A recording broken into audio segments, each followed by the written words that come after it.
Hello, everyone. It's Mikhail with the podcast here, Decked Up Steam Deck Podcast. I'm very honored today to have a very, very special guest, none other than Fan the Deck. Dude, how are you doing? How's it going? I'm doing great. How are you? I'm surviving. My kids are driving me crazy. So is my wife. So, hey. Yep. I've been there with the kids driving me crazy all the time. Yep. All the time. It is so funny because like I have so many people that tell me they're like, oh, Mikhail, you look tired because you got circles in your eyes. I'm like, yes, I have children. That's why. They're like, oh, you should rest. Rest and children does not go hand in hand. So not at all. I wasn't this gray before my second child. The second child did it. Dude, I had hair. Like I envy you. like I went from having hair to like after this one, I went completely bald. So I'm like, okay, yeah, I give up. Yeah, yep, yeah. Kids will do that. They'll age you very quickly. And you know what's so interesting is like I have a lot of comments on my Steam Deck videos and my Discord. People are like, oh, you know, you have all this time to play games, and I'm like, what time to play games? Like outside of what I'm reviewing and occasionally what I. This one, yes, this small one right here. Mm-hmm.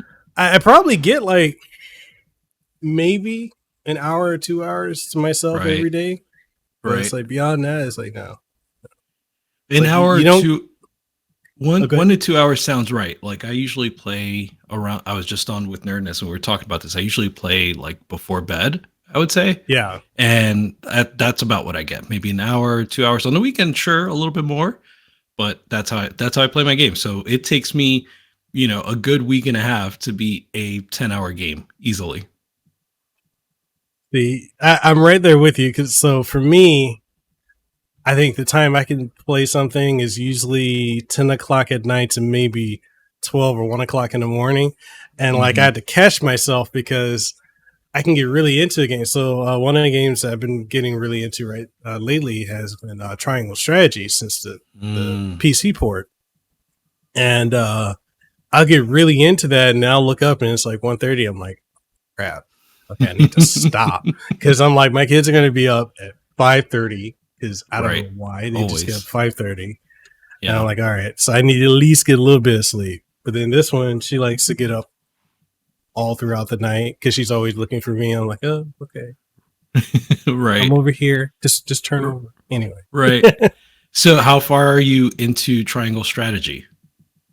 I have, I would say about 16 hours in it so far. Oh, yeah. And I'm really enjoying the story. I love the voice cast. I missed like the tactical RPGs from like the 90s and the early 2000s. It seems like we've gone so long without it, but like this year we've got DioField Chronicle, we got Triangle Strategy, we got Mario Rabbids Sparks of Hope, which kind of got announced out of nowhere.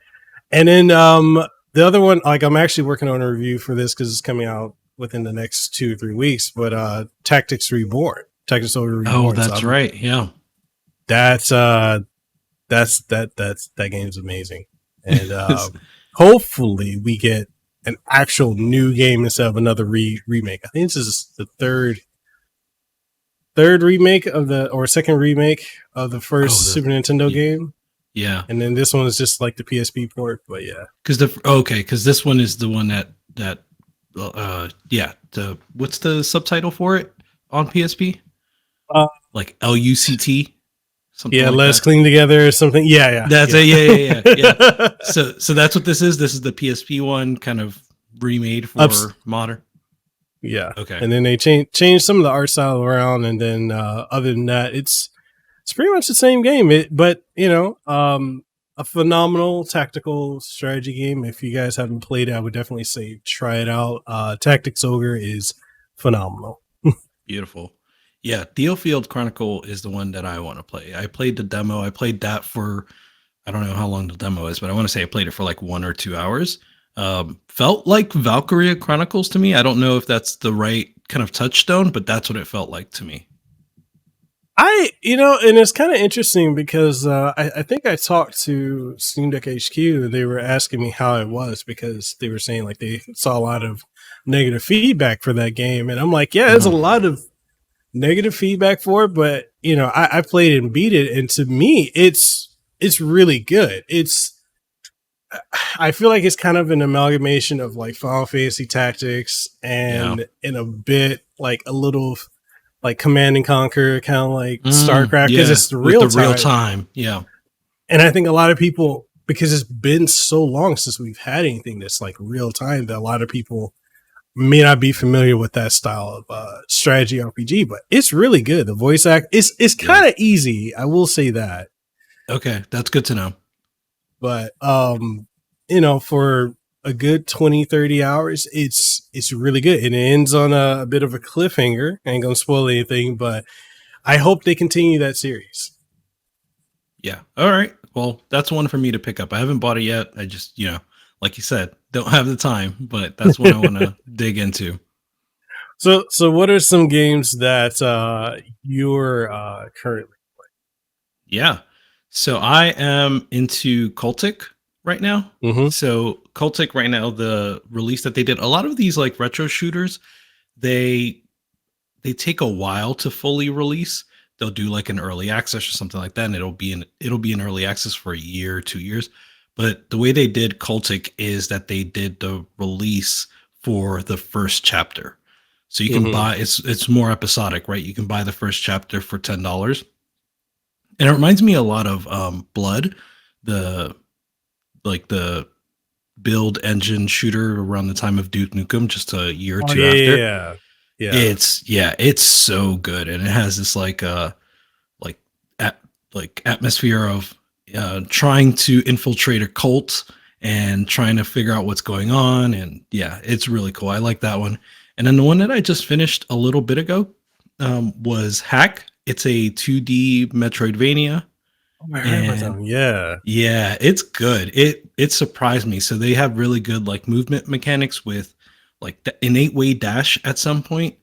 They've got like different ways to kind of knock down doors and things like that. Oh, and hacking. They've got hacking in that. And I don't want to say, there's a piece there that I don't quite want to spoil, but I'll say that it's easy to come up on the end of the game and not realize you're at the end of the game. You can still go back and do everything you need to do, but I kind of just came up at the end of the game and I was like, whoa, that's weird. And then I got a bad ending, but then I went back and did all the things. Okay. I'm gonna definitely have to add that to my list. So I'm under the impression you like games that more so harken back to like the 90s or so. Like, would you say it's accurate, or do you also like prefer like a lot of the modern stuff? I like everything, but I do focus more on indie games. I think that's what it is, right? Is I like stuff that was made by smaller teams and just, you know, like that little thing on Hack where it's like a little bit different than other Metroidvanias, right? You don't get that necessarily a lot in the bigger releases where it's just a little bit off the beaten path. Sometimes you do, for sure, but that's what I like, is just kind of being surprised by games sometimes. And I feel like indie games do that really, really well. Yeah, I would say, I fully agree with you, because I feel like a lot of the mainstream and AAA games at this point, I feel like you kind of know what you're going to get. Like, it's routine because they're playing it very safe. Like, I've said this to some of my viewers before, but I miss the era of the 80s, 90s, and early 2000s, and even the mid 2000s, when companies were willing to take chances and do something different. You get a sequel that's almost entirely different than the original game was, but like now it's more iterative. It's more of okay, we're gonna tweak this little thing here. So like I'm currently reviewing the Modern Warfare 2, and I enjoy it, but there's nothing that's like starkly different from what we got last year with Vanguard, or we got with like Modern Warfare from 2019. So it's I enjoy it, but it's like it's very routine, and I love how indie developers, they're willing to just take a concept and run with it. Like Yeah. we're seeing so many now with that are similar to was it Mario was it Paper Mario? So there's Yeah, that's true.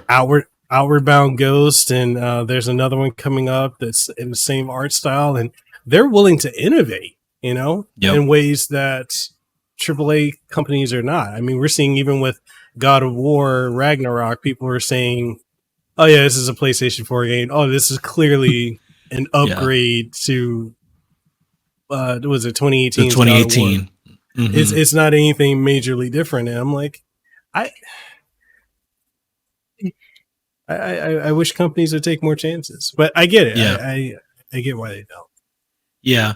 Yeah. And I think even outside of just innovation, it's just like it's replacing the double A, right? Like everybody is like, where's the double A? Where's the double A? It's in the indie games because there's it doesn't it, even when it's not innovative, it's usually something that doesn't necessarily appeal to everyone, right? That's Mm-hmm. what you get.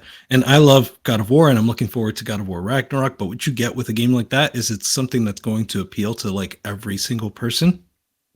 But you see indies and it's like there's the one Anno Mutationum that looks like Fear Effect in like Yeah, art style wise. And you know, Fear Effect was one of those games that like really resonated with some people, and then other people it's like, I can take it or leave it, right? And that's what you get with this stuff is stuff that like some people are a little cool on it, and then a lot of people are really into it. Oh, Anarchy Reigns, do you remember that? Like Platinum Games? yeah. That's another one, right? Like stuff like that that's just like out of left field. Like, why would you make this? But it's fun. Yeah, and man, speaking of Fear Effect, did you see the trailer for the reboot that they're working on? I heard that they announced it, but I have not seen the trailer. Is it good? It got a lot of backlash from Okay. fans of the series because they're like, "Oh, this seems like a generic third person shooter," and I'm like, That's what I don't want. "This like these companies are they're you're gonna reboot a game or bring back an older franchise, keep some aspects or the majority of the aspects of what made it good. Like Fear Effect was way ahead of its time. It still looks good today if you play it, but like I think trying to make it, you know, X number generic third person shooter at this point just defeats the purpose. Because they didn't Agreed. they release one about 4 or 5 years ago. Fear Effect Sedna was an indie developed game, and people didn't like that Yes. either. Yes. That's true. I forgot about that. Yeah. So, Maybe that's like, what happened. That didn't get good reception, and now they're going for kind of like that homogenous thing, right? Like go back to go to something that usually works. speaking of so what are some upcoming games that you're definitely looking forward to playing in the coming months? So Ragnarok is up there. I don't play my PlayStation 5 anymore. So I'm wondering whether or not I'm going to fire it up for Ragnarok. Will I buy it on PlayStation 5 or will I just wait for the inevitable PC release? So we'll see with that. Um, I haven't played Mario Rabbids yet because I had a trip last week. So I was traveling when it dropped. So I still want to get to that. That was one of my favorite games on the Switch, the original. And then I'm looking at, excuse me, Faith, which just came out. So I'm going to pick Mm-hmm. that up. Faith is by the people that made Dusk and a Medieval, the publisher. New Blood, Mm-hmm. that's their name. So I'll pick that up. But yeah, what are you looking forward to? So for me, I'm looking forward to the Crisis Core reunion. So Final Fantasy 7 Crisis Core reunion. I hear you. Sorry, I didn't. I don't know if you could hear her. She was. I heard a little bit this time, yeah. But yeah, Yeah, Crisis Core looks a lot of fun. yeah. That one, I'm kind of split on that one because I enjoyed the original voice cast, and I'm Yeah, not a big fan of the new voice for Zack. I don't think he nails that character as got well it. as the original did. Which I thought I was alone in that, but there's a lot of people who they're like, can we just get the original track and just have the new graphics?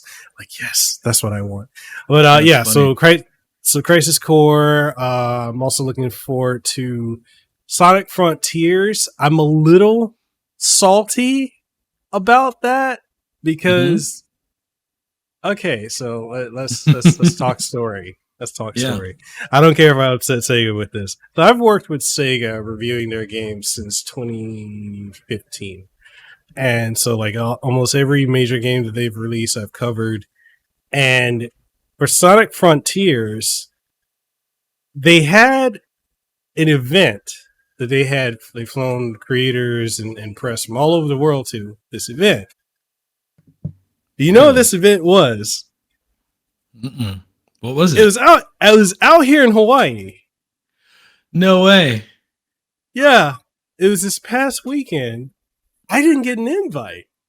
Oh no. And I'm like, and I didn't even know it was happening because when I was talking to the Sega PR person, they're like, yeah, if there's anything that they're like, we'll take care of you if there's anything we're gonna do regarding Sonic. You get your review copy and everything like that. And I'm like, okay, cool. And then I see it was a YouTuber, some call me Johnny, and then like some of the folks from Good Vibes Gaming posting about the trip, and I'm like, what trip? And then like one of the guys from Good Vibes Gaming, he's like, oh, Mikhail, I was shocked that you weren't there. I'm like, what do you mean? Oh no. And he's like, yeah, because I thought I'd run into you. I'm like, and I looked and saw, I was like, okay. So they had a 3-day event from Friday Oh my goodness. to Monday morning. Yep. I could have went. Yeah, it hurts. It hurts. It does. It does. I'm like, you didn't like because they got everyone hotel rooms and they got them like spending money. They can do whatever they want to do out here, and I'm like, you wouldn't have even had to have done that, Right? So like, I could just get. I could. You should. Yeah, it's too bad you didn't know it in advance because I'm sure you could have tried crashing it, just showing up and seeing what happens. So I started to think of if it was like a situation where is it like based around like, oh, is it the subscribers count and because a lot of companies they do look view count, subscribers and such like that. But then when I saw they had a YouTuber that had like 2,000 subscribers that they flew out there from the East Coast, I'm like, are you serious? From the East Coast? From the East Coast. Oh my goodness. Yeah. I'm like, okay. Yeah, I get being salty. I'd be salty. I'd be a little salty. just a little bit. Yeah. So yeah, like I'm looking forward to that Sonic Frontiers because I heard it was good. Everyone who plays it gave them that Sonic Adventure 2 feeling. And I'm like, we haven't had that in a while, so I'm looking forward to that. And other than that, there's 2 other games. It's River City Girls 2. I'm looking forward to that. Yep. And also from the same developer from WayForward is Ruby Arrowfell, which is going to be like a 2D beat 'em up Metroidvania style game. Definitely looking forward to that. And I'm not even a fan of Ruby, but I like that doesn't sound familiar, and I love everything WayForward does, so I need to look that up. Yeah, they've been like stealth like teasing that for months. Like they'll put a post and they don't put any attention towards it. And I'm like, what? Like, okay. But yeah, right, it looks good. Like if you played I want to say it looks like it plays like a cross between the Mummy Demastered and Dust and Elysian Tale. It looks like a cross between those 2. Okay, so I'll check it out. And so on beat 'em ups, because you're looking forward to River City Girls 2, what is your favorite like recent beat 'em up? Because there's the Streets of Rage. What was the one that came out this year? Turtles, of course. Yeah, we had Turtles. So one of my favorite ones to come out in recent years was The Takeover. I liked that one. That was I think it was it Matt McGustles? That was a game he created, and I liked it because it was the evolution to me of what Streets of Rage for like the direction it should have went in. I like Streets of Rage 4. Is do. that I think the it's is that the one that did the same studio do that? no. Okay. The only carryover from Streets of Rage that they had was they had Yuzo Kushiro Okay. because he did a majority of the OST, but beyond that, like it plays like an evolved Streets of Rage 2, and they added in a lot of different mechanics like gunplay. You pick up ammo and such. Graphically, I thought it was really good, and yeah, that was one of my favorite ones. Another one was Fight and Rage from Seba That's the Fighters. one that's the one right there. I love that one. I got to interview Seba Fighter, and man, like to find out it was just him for 10 years. One making person. that game. Yeah. Jesus.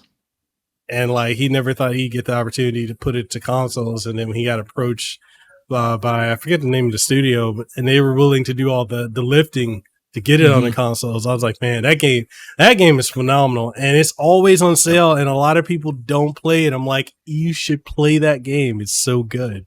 Yep. If you're watching this and you don't have Fight and Rage, wait for the next. There's a sale right now on Steam, the Halloween sale.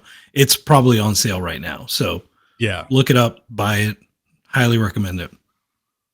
So speaking of with Steam Deck, how do you feel Steam Deck for you personally has changed your gaming preference? Like, I know you said earlier you're not really playing your PlayStation 5. I don't either. Mine's right now is a dedicated Badanamu and Coco Melon player, but yeah. I know the pain. Yeah, so before the Steam Deck, I had a GPD-1 Max, so I was already sort of into handheld PCs, and that's where I was already doing that, right? Like I was already not really gaming on the big screen. When I was playing Ratchet and Clank, I was remote playing from my GPD-1 Max into the PS5 because it's just more convenient for me. But the thing that the GPD-1 Max didn't have was a proper trackpad or gyro.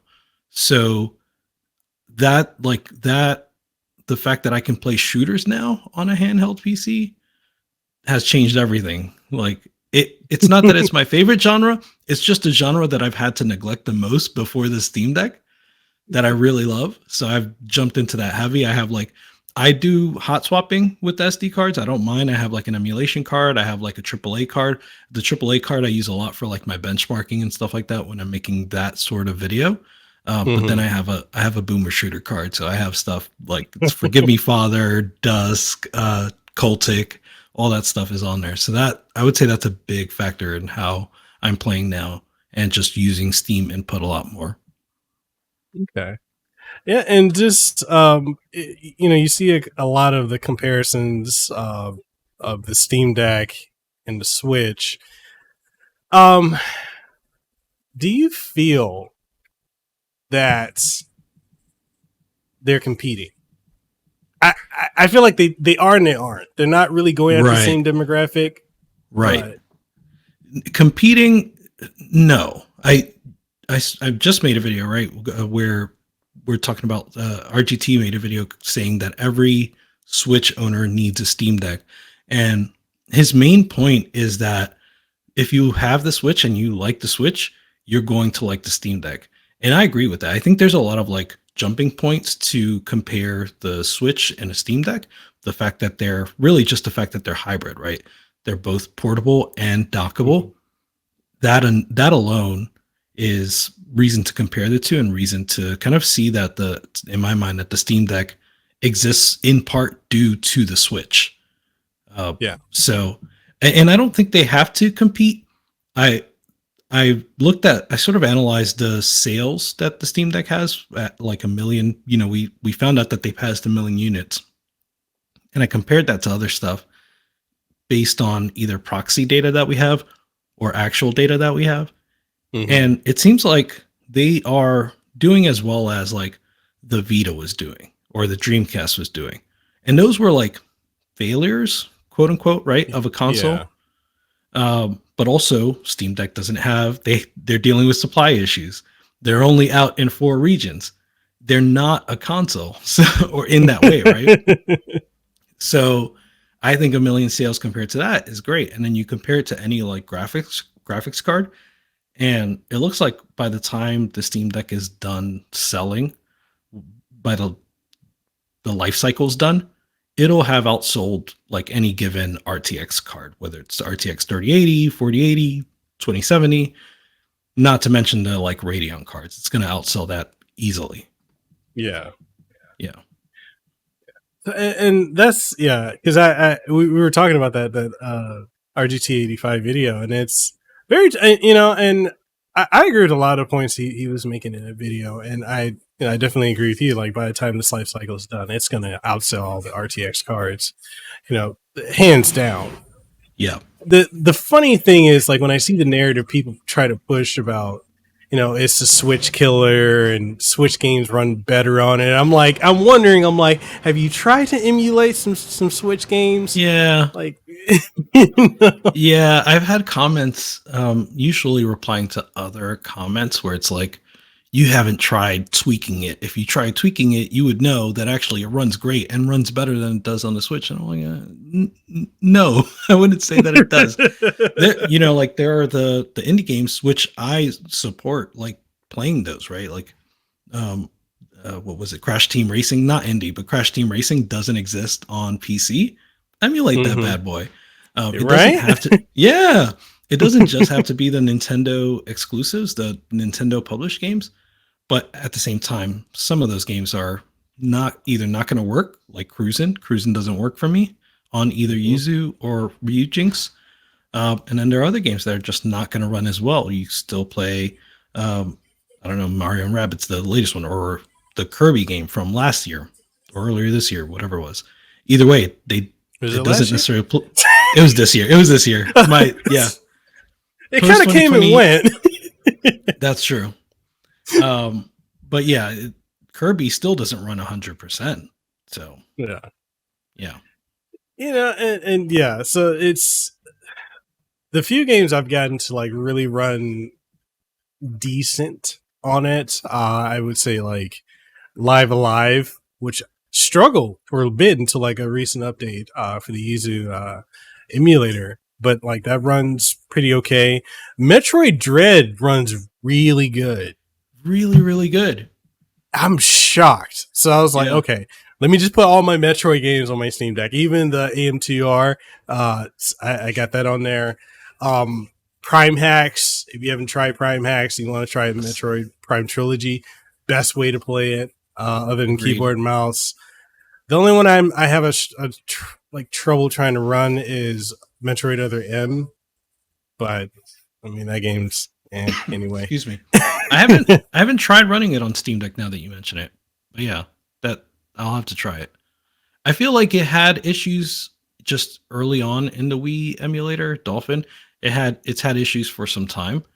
Of course, Dolphin's been around for a long time, so it got fixed, but I can see how on lower hardware you'd have those same issues come back up.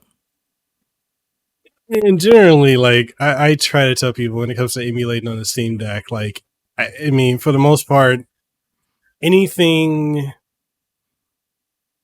Wii U, it seems to run Wii U really well. Yeah, so Wii U down to some PlayStation 3 titles, mostly 2D ones I'd stick with, or early PlayStation 3 titles. Even then, I'm kind of like, Metal Gear Solid Collection actually runs really good. Okay. So that I can vouch for that. But, anything below that, well, let's say Wii U and not including PlayStation 3 and Xbox 360, but, like that prior gen to that, I would say is fine. Like I've had literally no issues running any of that stuff. But yeah, it's interesting, the conversation of, the constant, and I feel like, not throwing shade, but like I feel like a lot of the bigger YouTubers kind of started that because like the comparisons are kind of their form factor, size, and it's it generates clicks because when like I was saying to James at Games Revealed last week when I had him on the show was for a lot of us who started covering Steam Deck before the bigger YouTubers jumped on it, like you, me, Bill, him, High Tech Low Life, and a couple others. We were covering it before it became trending. Like now it's like the trending topic because everyone else was like, they thought it was going to fail. And the common comparison was like, oh, the Valve, was it the Steam controller, the Steam machine? Like they were always looking, the Steam Link as well. Yep. They was always looking at like, okay, these past Valve devices didn't work, but those past devices led us to where we're at now. For sure. Yeah, there was a lot of reason to be skeptical, not necessarily to doubt it, but just it was uncertain, right? Yeah. And I think the time that I started my channel was when people were getting dev kits. And so once I saw people getting dev kits, I could see that my expectations and my thoughts were matching up with the developers trying it. And they were like, yeah, it does what I expect it to. It actually plays my games. I might have to tweak a little bit here and there. Cloud saves work. Suspend resume just works. And graphic or hardware wise, it's competent enough to actually handle games like, I forget what was one of the early ones. I feel like Resident Evil Village, or maybe the one before that, Resident Evil 7, was one of the big ones that people were playing and were saying it works. It works well. So that was very like reassuring. Yeah. Yeah. And it also just goes to show like you can have the form factor or close enough of a form factor to like the Nintendo Switch and be able to have power and performance as well. Like, is it going to be able to drive, 4K 60 in a portable form factor? I really don't think any device is going to be able to do that realistically. I mean, 1440p, even with that, I mean, even when you get the gaming phones to be able to run mobile games in 1440p, that's still going to be a battery killer. But being able to play AAA games in a portable device without the compromises that you're getting on the Switch, and I love the Switch, I do. Yeah. But when I have the choice now of getting the game on the Valve or a Steam Deck and playing on Steam Deck or getting on the Switch, getting on the Steam Deck, I want my 60 frames per second. Yeah. But so here we are falling into the trap too, right? Like we're back to compete. But that's the thing. I think like they don't compete like in stores, right? On average, the person that's going to go get a Switch isn't going to go get a Steam Deck. The person that's going to go get a Steam Deck isn't necessarily going to go get a Switch. But like for you and me, when we play our games, we pick up our games, it's competing for our attention. So we're going to pick one up over the other. And for me, it's Steam Deck every time, because not just the convenience, but that's also where I prefer to have my library of games.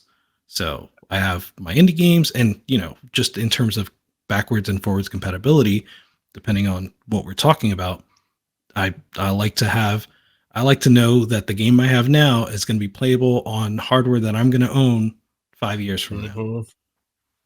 And that's just one of the things like that, Valve and the Steam Deck just have over, every other platform that's out there, because you look at it with I guess a slight exception I can give to Xbox, because at least they have been trying to stick with backwards compatibility since the 360, which is not something PlayStation I don't believe they really value it. Jim Ryan doesn't seem to really care about backwards compatibility. Nintendo is kind of like, nope, this is a new device, buy it again. Yeah, 1,000%. Yeah, buy your Super Nintendo games all over again for the 5th time or whatever it is. It's ridiculous. And then the whole Switch tax of, this game is like, oh, dude, and I reviewed Nier Automata on the Switch, and like one comment I made was that, it's cool that I'm playing it on the Switch, but my preferred way with better performance is on the Steam Deck. And I know I fell into the trap, but because I said that, man, people were so mad at me. They were like, but it just proves that the Switch is powerful enough to run a modern AAA game. And I'm like, this game came out 5, almost 6 years ago. Yeah. Yeah. Listen, the Switch hardware is really impressive. Yeah. And, you know, to this day, you're still going to get better battery life than you are on the Steam Deck. So it's great, but it's also run its course. Like everyone Yeah. agrees, it's run its course. We're ready for Switch 2. Just please figure it out, do something. I'm worried about like Nvidia and their relationships with other vendors. It seems like everyone that works with Nvidia eventually drops Nvidia. Yeah. So I'm worried about what that means for the next Switch or the next Nintendo console, but figure it out, Nintendo, please. Get us something. Like, one of the things I'm really concerned about when it comes to like Nintendo is, with the exception of the NES to the Super Nintendo, they've not been very good with their successor consoles to something that sold well. 64 flopped. GameCube, loved the GameCube, flopped. Wii, Yeah. successful. They did really well with it. Too much shovelware though. Wii U, terrible marketing. People were like, what is this? Right. You know? And it's like the Switch, you've got that momentum. Make a Pro. If they just made a Pro device, and I feel like architecture wise, I think the Steam Deck can be like a basis for what they could do with a Switch 2 or Switch Pro, or whatever the next console. I just think Nintendo they're comfortable right now, and they're like, oh, we're doing well. We don't need to make a new one. Yeah, you do. Because it's getting to a point. How many games now we get that are doing cloud versions, and that's showing you the limitations of the hardware. I mean, the Alan Wake port was apparently terrible. So it's like, and that's a game from like over a decade ago. Yeah. The thing that got me was it was a port. I used to listen to the Waypoint podcast a lot, and I just fell out of it just because of time. It's still a great podcast. But they were talking about the port of Boomerang X and how, which is an indie first person shooter. And they said it plays great on PC. It plays great on, low spec hardware, but it plays terribly on Switch. Like, this is a game that you want to be at 60 FPS, and it's not running at 60 FPS on Switch. And I was like, yeah, there's no reason for me to get this on a Switch. And it's a low spec, comparatively, it's a low spec game. It's not a AAA game. It's an indie, low poly, and I can't buy it on Switch. I got to buy it on PC. Yeah. I agree. That was a great podcast. I fell out of it too. The same reasons you time, but yeah, like that. The Switch port for that is just like, why? Like, I'm wondering, is it optimization, or it's just the hardware is just, because we see like the difference between games Nintendo makes versus third party. Nintendo knows how to optimize their games to look the best and run the best. Yeah, but like, we just, when I see people say like they want Red Dead Redemption 2 on the Switch, I'm like, that's never going to happen unless we get a cloud version. Grand Theft Auto 5, that's also not going to happen on the Switch. I get the argument though that it was on the 360, or not 360. It was on Xbox One. It was on PS4. So you would think you could take those versions and put them on the Switch, but no, it was right. It was on 360. GTA 5 was. GTA 5 was on how many? Yeah, on 360. Wait, oh my god, dude, for Xbox, real? Yeah, because it was on 3 different generations, right? We've never gone that long with like a Grand Theft. Like, the gap between like Grand Theft Autos has never been this big. This is crazy. Yeah, bananas. But yeah, so I get that argument. I think in the case of something like Boomerang X, yeah, there's probably lots of optimizations that could have been made. I mean, going back to throwing shade, I don't want to throw shade at Unity, because Unity, the engine, because I want developers to just make games, right? Like, if Unity helps you make a game and actually get it out there onto Steam, onto Switch, whatever, then do that. At the same time, games with Unity, sometimes it seems like, at least the ones that you'd expect to run better because they're low poly or something like that, they still have issues because they have some, just the overhead of using Unity.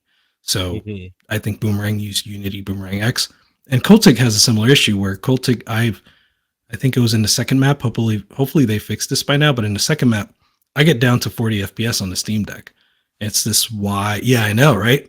It's this wide open area, and you expect the whole game to run at 60 FPS, but in this area, it runs at 40 FPS, and I'm like, that's not good. The rest of the game seems to be smooth, but just that area was really frustrating. There's another game that came out. I'm trying to think of the name of it. It was an RPG, the Crystal something. I can't think of the name of it, but I originally got a review copy of it on the Switch, and it was god awful. It ran like, yeah, it was hot garbage. Yeah, and it's like even with all the updates, they couldn't get it to, and it was running on the Unity engine as well. Like it just didn't run well. But then when I played on the PlayStation 5, I played it on the Series X, and I also played it on Steam Deck. It runs fine, right? And it's not a graphically demanding game, but it's like, okay, well, yeah. Yeah, it's just that like something like Unity, it takes up some minimum amount of your resources, and you have a lot more headroom on something like a PS5. But at least that's how I see it from what I've seen so far. So yeah, it gets rough. Hopefully devs can actually like mitigate that and actually figure out the optimizations for those things. How do you feel about like the massive support that Sony and I guess Square Enix and other companies have been giving towards the Steam Deck, like with Final Fantasy VII Remake's Steam debut? They showcased it on the Steam Deck. Like, what are your thoughts? I can gush over it, but I want to know what you think. I do want to hear what you think too. I love it, of course. And I want to see that release window specifically for like Sony games. I hope that shrinks, right? And if they do, because there were rumors about a launcher at some point, if they do a launcher, I would hope that they can figure out like cross buying or cross saves or something like that. Because if anyone can do it, they can do it, right? Like they have the resources for that. So I'd love to see that. But yeah, I really love it. There was something else I was going to say on that subject, though. Let me think. Final Fantasy Remake. Yeah. I'm not sure. But yeah, I'd love to see the window shrink because we're just talking about Ragnarok, right? I want to play that, but I want to wait for the PC release. Oh, that's what I was going to say, is that I feel like they're treating it like a platform unto itself, right? Like the Steam Deck is a platform and the PC is a platform, right? Like they're not different platforms, but they're treated kind of individually. So there was something on, I think it was on Gaming on Linux, I forget which game, where they were like, we're not going to support Linux, but we support the Steam Deck. And it's like, that kind of doesn't make sense. But at the same time, it kind of does, right? Like they know they can test against the Steam Deck. It's one single SKU. And also it has 1 million potential users, and that number is going to keep growing. So I can see that there's a financial incentive to test for this singular platform, even if you're not necessarily committed to Linux. So I think they see it as a platform and they're all in, and I love to see that. Like it's really gotten to the point now where it's like people who are wanting Sony to make another dedicated handheld, I'm like, no, they don't need to. They realize that, okay, we put it on Steam. Yeah, they have a big player base on the PlayStation, but at the same time, people have had a hard time due to the pandemic getting PlayStation 5. Yep. So it's like, okay, let's just put more support towards PC. By proxy, let's optimize them. Yeah, like you said, like they're not going to support Linux, but let's optimize it for the Steam Deck. Yeah, bit of a dichotomy, but like that's more money that they're making, because people don't understand when it comes to Sony, their main money makers are PlayStation, and to an extent, their movie line. Like, was it the Sony Pictures? Like beyond that, they're not making a lot of money. They're not as profitable as people think they are. Yeah. So, why would they make another handheld? We've seen how Sony supports their handhelds. They don't. So it's like, yeah, if you want the Vita 2, get a Steam Deck. It's here. You got right? you got Persona 4 Golden, you've got Persona 5 Royal, you've got all of the touchstones from the Vita on basically on the Steam Deck and more. This is it. Other than that, though, we also got a lot of Xbox, like the Xbox Game Studios is supporting Steam, which is interesting. You would like people also want Xbox to make a platform. It's like, why, when you can play your Xbox games on PC? So even they see, okay, let's just optimize our stuff. I think they've been making optimizations for was it Halo Infinite and also Master Chief Collection to run better on the Steam Deck. Gears 5. Killer Instinct runs really great on it, and it's like, I want more Xbox games, but they need to make more exclusives. They barely make exclusives. But, that's the thing. They've had a lineup of exclusives that they should have released by now, but it seems like they're still going through the churn. So I think hopefully 2023 is the year where they release those games, but we'll see. And it's the Steam Deck takes off a lot of the load for all these companies, indie companies. I mean, also that, like, speaking of indie companies, a lot of people don't understand. These indie companies, when they're making games, they don't oftentimes, if ever, have a budget for PR or marketing or anything, and they'll release their games on Steam, and if they can possibly get it on the Switch. But because there's no marketing, a lot of these games go unplayed, and there's a lot of gems that a lot of people they don't know about. Arafel is one, if you like old school RPGs. I haven't heard of that one. Like if you like the Lufia series, like Arafel is great. There's another one that's coming out called Chained Echoes, which is, if you love Chrono Trigger, it's very similar to that. Was it something Secrets of Adam, like that's a really great RPG. Like, in a lot of these titles, they just don't get any type of recognition, and so I'm happy at the opportunities that the Steam Deck provides for these companies to get them in the hands of people, because a lot of these indie games aren't even coming to the Switch, so there's that. And the other thing I wanted to talk about is like the battery life, because I see some of the big YouTubers. I'm not trying to shit on them, but I'm not, but I kind of am at the same time. So it's like it's a handshake and some shade thrown too. But I'm seeing a lot of them. They talk about like how the battery life is terrible, and I admit it, but it depends on what you're playing.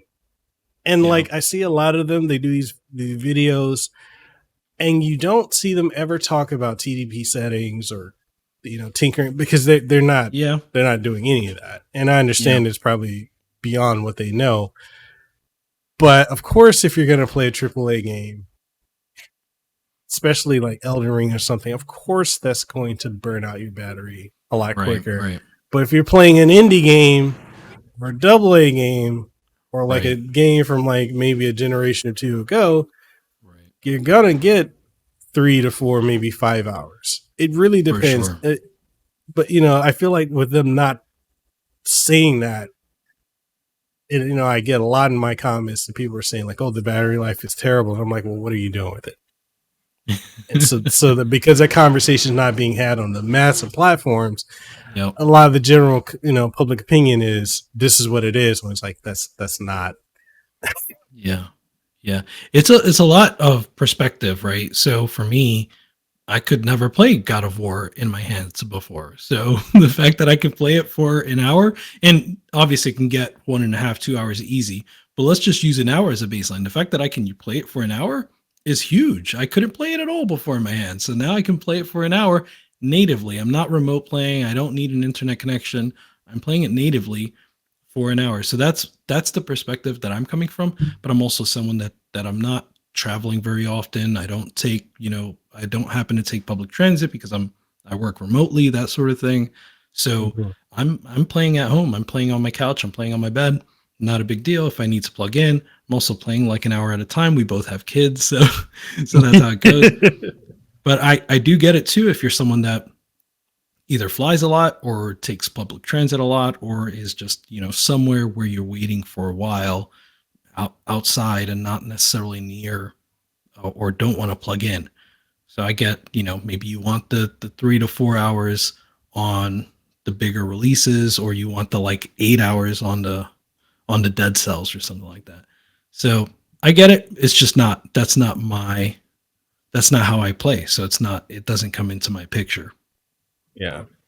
And it's also interesting too because a lot of these same people seem to forget that when Switch came out, the first thing it was lambasted for was the battery life. Trying to play Breath of the Wild, you weren't That's getting true. more than like an hour, maybe two on that back in the day before they did the V2 and then the light and the OLED. So like people tend to forget, and that's one of the things like I try to remind people like, hey, this is just this is the first generation of this product. Yeah. It's only going to get better. As far as battery life, screen, I know people want the OLED on the Steam Deck, and I wouldn't mind it, but you also got to factor in that OLED is going to be brighter. It's going to, run the risk of burn-in. It's going to Yep. burn through your battery a lot quicker. It's there's just so many things that it's Yeah. Yeah. When it comes to a revision, I mean, battery life is like the number one thing I would want, but I would be okay with getting that at the expense of things like an OLED. Like I'm okay, we don't necessarily need 1440p or certainly not, even higher than that. We don't necessarily need all that. I don't necessarily need an OLED. It would look beautiful. It would be great. But the first thing I want is better battery life. Yeah. So, speaking of accessories, I know you've covered a ton on your channel. I've been covering a lot. At this point, I'm not sure if you've been experiencing this, but I know for me, I've been getting a lot of emails from like third-party companies to cover their docs, and Yeah. I'm kind of at a point now where I'm like, I can review it, but I've already got a ton of different docs, especially like JSOX. I've got the official one. I've got I think one from Ivaler. So anything else, to me, I feel like the conversation about Steam Deck docs is kind of like what outside of the resolution thing. I saw Steam Deck HQ was talking about that on Twitter, but like outside of the ones that people know, all these third party docs, they're not going to get the same type of recognition that because the conversation I feel like kind of passed. So Yeah. I don't know. Yeah, it's got to be rough for them. Yeah, of course, I get the same emails, and it's definitely got to be rough. Like, I mean, JSOX came out guns blazing, right? I don't know. I'm a little stumped by them because, and I've been sponsored. I am sponsored by JSOX. Disclaimer, but also I really like. I wouldn't choose to be sponsored if I didn't like the product. And I'll be honest, Right. when they first sent me an email, I was very skeptical, and it showed in the emails that I emailed back to them. I'm like asking them questions that I wouldn't ask of like Anchor or some other like established brand, but I was Mm-hmm. asking them these questions like what's this, what's that. To their credit, they answered me very nicely, and when I actually got the dock, I was like, oh, this is good. It feels Right. nice. It looks good. I had a few small issues. My TV, it didn't output 4K 60. The dock didn't output 4K 60, even though it should have, just on Mm-hmm. that specific model. So I disclosed that to them. I disclosed that to the viewers. But yeah, they came out immediately with a good product at a good price, and then everyone else had to play catch up. And now the Valve dock is out, and yeah, it's got to be rough. I'm with you. I would review as many of them as I can. I think part of it too is that you said that conversation is kind of done. I don't think that people are that interested in that conversation anymore, like the viewers of our No. channels. I think Yeah. you can try to spin it to make people interested. Like I saw Wolf Den did a video that I wanted to do, and maybe I'll still do it. It was how does the Switch dock or the docking experience on the Switch? I haven't actually watched it yet. Compared to the Steam Deck dock. So Switch dock versus Steam Deck dock. And that's a great idea. So you can try to spin it to get people interested.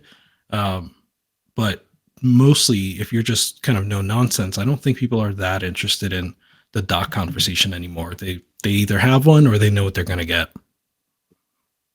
I know we're coming up on our hard stop due to time, but I want to, I guess, before we go to the outro, I want to talk about that as far as like making content revolving around the Steam Deck. There hasn't really been a lot of new news that has come out, in my opinion, within the last couple of weeks. I mean, outside of the updates and the Steam Deck dock, there's not really it's been anything. A slow 2 weeks. Yeah, you know, and I've had people ask like, okay, how come you haven't really made any videos? I'm like, outside of games to play on it and things you can do with it, like there's really not a lot of things to talk about. And I've had some viewers say that like they want to make a channel dedicated to the Steam Deck, and I want your opinion on this. This is kind of what I said to them, and I said that the Steam Deck is a device. If you're going to cover it at this point now, since it's so readily available, people can easily get their hands on it, you're going to have to come at it with a very different angle, like versus those of us that started back when, like yourself, me, right. Games Reveal, Bill, like we were there from the beginning. So we kind of like, when you look up Steam Deck, we pop up because we've been, you know, we're part of the algorithm. Right. But if you're coming in now, you're going to have to do multiple videos to get caught up in the algorithm. And I know this is a whole nother conversation with the algorithm on YouTube and what does and doesn't do. We've had talks about that. For but like, sure. you know, like it really comes out, you're just going to have a different angle.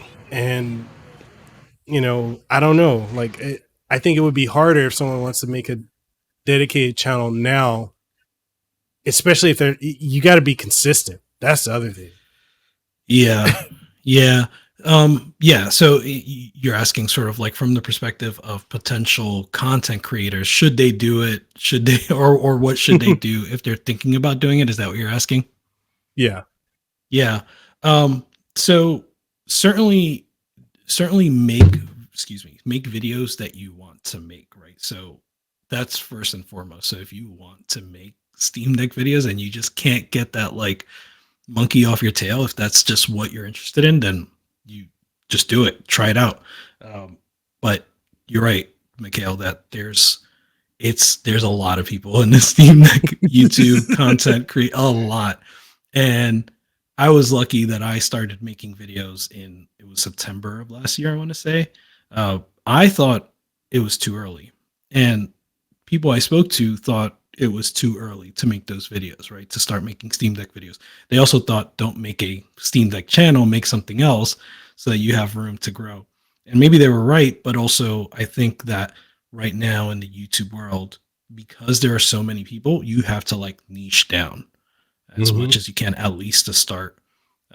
So I think it's Deckverse is making like Steam Deck videos with like a Digital Foundry spin. And so that's how I think he went and made it sort of his own thing. And I think he's mad at me. No way. Why is that?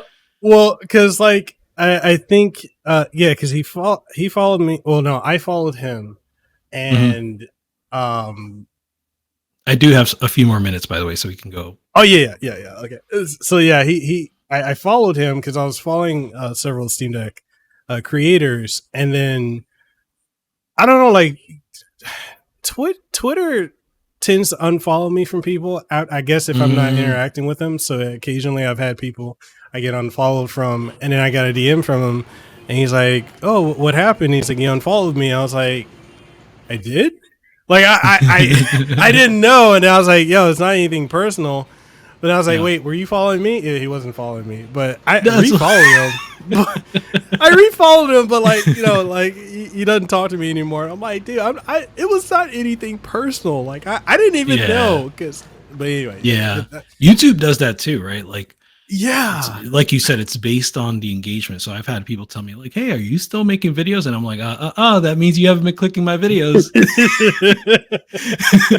That's how I know you haven't been clicking them, because YouTube stops like showing them to you after you stop yeah, clicking them. And YouTube is they're based on just a few stats. Like, you think you got to care about all these things. It's pretty much you got to care about click through rate and average view duration. If you care about hmm those two, you can pretty much forget about the other stuff. Just care about those yeah. two, and you'll be golden. But yeah, so Sorry for interrupting you. yeah, yeah. Oh yeah, so yeah, Deckverse, right? So that's his spin, and I think that's what you need to do if you really feel a passion for making Steam Deck videos. Then sure, but you like Mikhail, like you're advising, you've got to find a way to make it your own, because at this point I can't think of a way to make a new Steam Deck channel that hasn't been done yet. I'm sure someone out there can, so go ahead. But there's a lot of stuff already out there, and it's gonna be a little challenging. So, which is why you got to make videos that you're passionate about, because you're gonna be doing this for a while. Yeah, and I kind of wish, in many ways, I do wish like I had made a separate channel when because I started switching my content to Steam Deck just because one, you know, I love Linux, I love the platform, I love the Steam Deck, and like everything else that I was doing, made my hand. Everything else that I was doing, um, I just got to a point where I'm like, okay, I'm not really that interested in it. Like, I do variety content, but I've started niching down, and more so when I started niching down on Steam Deck, doing tutorials. And so one other thing too, if you're going to do Steam Deck content, make evergreen content, tutorials, how tos, and such, because people will continue to go back to them, even if they don't look at your new stuff. They'll keep Look at that. going.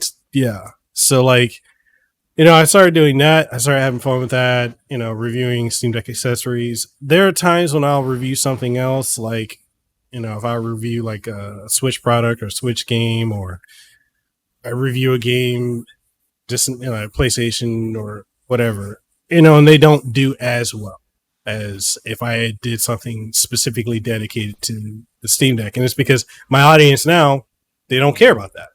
But, Yeah.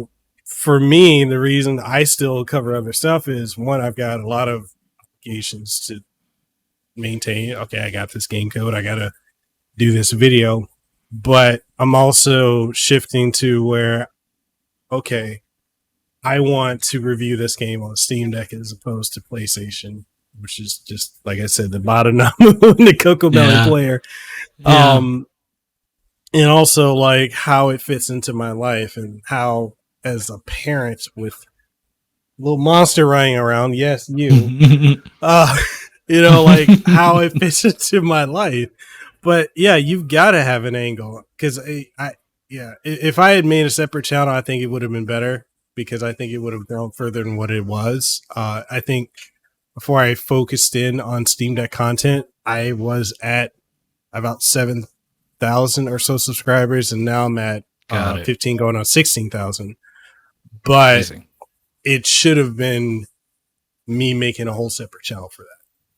So that's. I would recommend watching. There's this channel, I think. So he split off into two different channels. I think the channel's name originally was Gaming the Systems, or Game the Systems. And I hadn't watched this channel before, but he made a video called My Retro Channel Blew Up, I think it's called. So Yeah. Yeah. So he split off into two channels, Game the Systems Retro and Game the Systems Modern, because he was kind of having the same problem that you're talking about, where he had retro videos and then he had like fix it, repair videos. And the audience for one was sort of cannibalizing the views for the other type of videos. So what he did was he stuck with the channel that he had, being the modern, the fix it, repair videos. Mm-hmm. since that was what the audience was watching. And then he moved the retro content to another channel, which was what he had started with, the retro content, but he moved it to another channel. And now both channels seem to be doing well for him. But that video was really, really entertaining and really like informative to see the process of actually having to split a channel, having to deal with like this audience problem, and how he found a solution to that. Yeah, because a lot of people